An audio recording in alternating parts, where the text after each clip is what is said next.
Term insurance घेतला, पण जर कंपनीने तुमच्या पश्चात क्लेम रिजेक्ट केला तर? या 5 चुका टाळा, नाहीतर कुटुंबावर रस्त्यावर येण्याची वेळ येईल.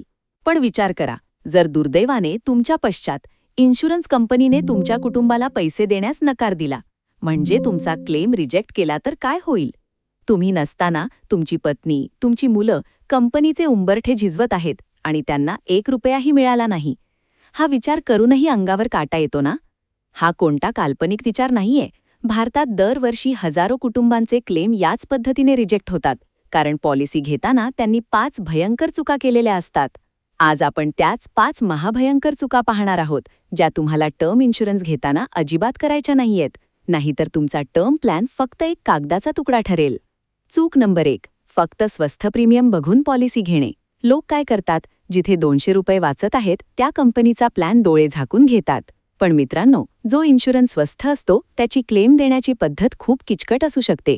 पैशांपेक्षा कंपनीचा क्लेम सेटलमेंट रेशिओ नेहमी तपासा. पण इथेही एक ट्रॅप आहे. फक्त क्लेम सेटलमेंट रेशिओ बघू नका, तर अमाउंट सेटलमेंट रेशिओ नक्की बघा. तो 90% वर असायला हवा. चूक नंबर 2, स्वतःची वैद्यकीय माहिती म्हणजे मेडिकल हिस्ट्री लपवणे. एजंट तुम्हाला सांगतो, सर आजार लपवा, प्रीमियम कमी येईल, आणि तुम्ही ऐकता.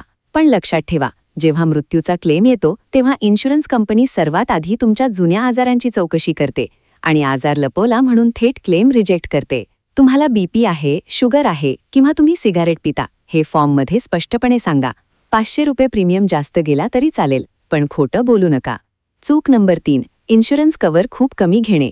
काही लोक फक्त 50 लाखांचा इन्शुरन्स घेतात, पण आजच्या महागाईत 50 लाखात कुटुंबाचे काय होणार? तुमचा टर्म इन्शुरन्स कव्हर तुमच्या वार्षिक उत्पन्नाच्या किमान 15 ते 20 पट असलाच पाहिजे. म्हणजे जर पगार 5 लाख असेल तर कव्हर 1 करोडचा हवा.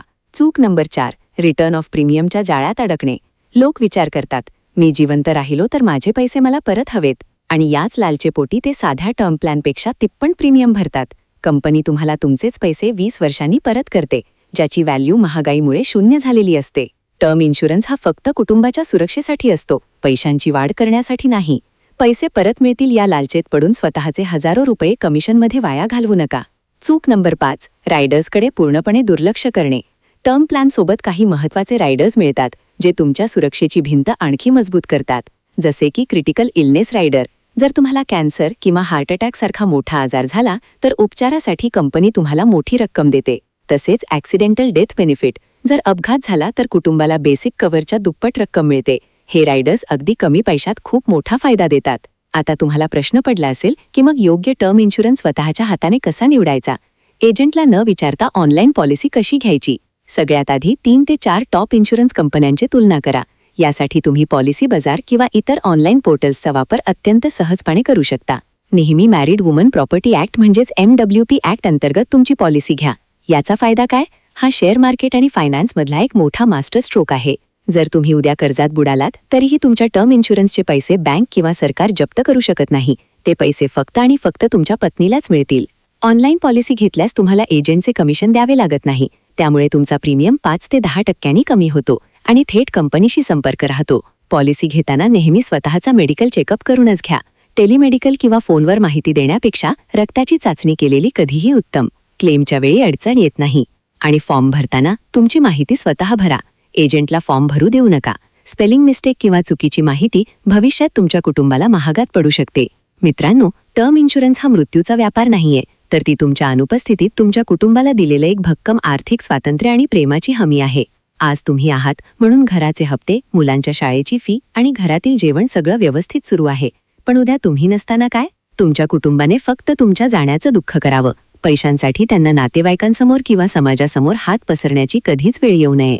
टर्म इन्शुरन्स तुम्हाला तो आत्मविश्वास देतो की तुम्ही आजारी पडलात किंवा दुर्दैवाने काही झाले तरी तुमचे कुटुंब कधीच रस्त्यावर येणार नाही. म्हणून आज पिझ्झा किंवा हॉटेलिंगवर पैसे उडवण्याआधी तुमच्या कुटुंबाच्या सुरक्षेसाठी वर्षाला फक्त 10,000 रुपये बाजूला नक्की काढा. शेअर मार्केटमधील गुंतवणूक तेव्हाच कामाला येते जेव्हा तुमचा पाया मजबूत असतो, आणि हा पाया म्हणजेच तुमचा टर्म इन्शुरन्स होय. आजच तुमच्या पॉलिसीचे डॉक्युमेंट्स तपासा. त्यात वरीलपैकी कोणतीही चूक झाली असेल तर ती आत्ताच सुधारा. वेळेची वाट बघू नका. जर तुम्हाला तुमची सध्याची खराब पॉलिसी बंद करून नवीन आणि योग्य टर्म प्लॅन कसा घ्यायचा हे शिकायचं असेल तर कमेंट्समध्ये नक्की सांगा. आर्थिक साक्षरतेचा हा प्रवास असाच सुरू ठेवण्यासाठी आणि कुटुंबाला सुरक्षित करण्यासाठी आपला चॅनल आत्ताच्या आत्ता सबस्क्राईब करा. हा व्हिडिओ तुमच्या प्रत्येक मित्राला आणि नातेवाईकाला शेअर करा ज्यांच्याकडे टर्म इन्शुरन्स नाहीये. एका शेअरमुळे एखाद्या कुटुंबाचं आयुष्य वाचू शकते.